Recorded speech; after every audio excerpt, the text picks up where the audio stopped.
नमस्कार साथियों, हमारा नाम अंकित वर्मा। आप देख रहे हो अंकित वर्मा यूट्यूब चैनल।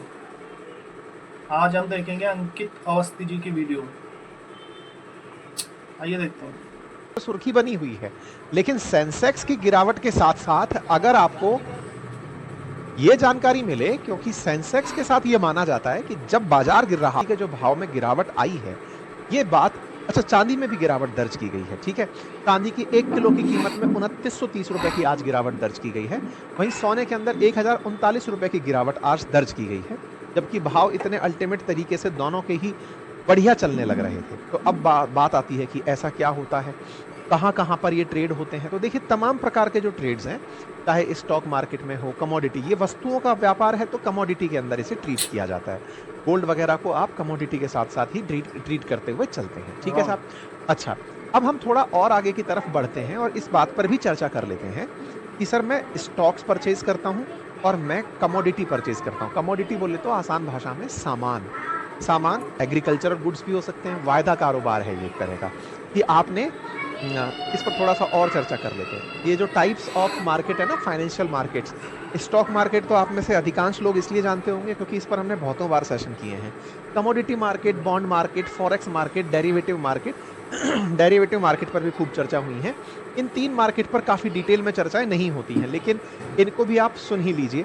यहीं से बताते हुए आगे निकलते हैं। कमोडिटी का मतलब है वस्तुओं का व्यापार करना। अब वस्तुओं का व्यापार कैसे?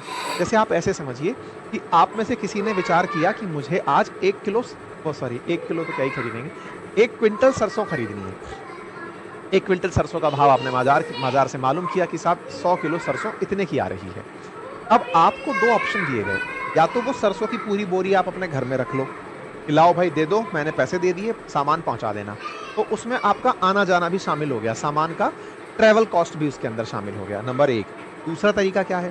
दूसरा तरीका ये है कि आपने सामने वाले से कहा कि भाई साहब आप अपने पास ही रखो उस स्टॉक को, मेरी तरफ से वो गोडाउन में रखा हुआ जो माल है वो मेरा हुआ, मतलब आपके पास था, मैंने आपसे इतने में खरीद लिया। इस काम को करके अब मैं आपके माल की ओनरशिप ले रहा हूँ, आप उसको निकालना मत, उसको वहीं रखना, मेरे घर मत भिजवा देना। पता चल रहा है ट्रक आ रहे हैं मेरे घर पे और खर्चा कट जा रहा है मेरा, तो फिर दूसरा व्यक्ति आपसे उस सामान को और खरीद ले रहा है कि लाओ भाई साहब आपने इतने में लिया था, अब मुझे आप ये इतने में बेच दो। तो वस्तुओं में भी बिल्कुल इक्विटी की तर्ज पर, बाय द वे इक्विटीज क्या है?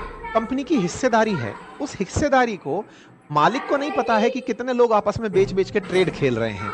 जिसने शेयर स्टार्टिंग में आईपीओ में निकाले थे वो तो बेच के निकल गया, बेच के निकल गया। बाद में जिनके पास शेयर पहुंच गए वो लोग उसे बेच बेच करके पैसे बनाते चले जा रहे हैं कि भाई अब हमारे पास शेयर है, हम इसको इतने का भेजेंगे। फिर पूछेंगे मालिक को क्या फायदा मिला? भाई मालिक को यह फायदा हुआ कि उन शेयरों की प्राइसेस से ओवरऑल उस कंपनी का मार्केट कैप बड़ा होता चला जा रहा है।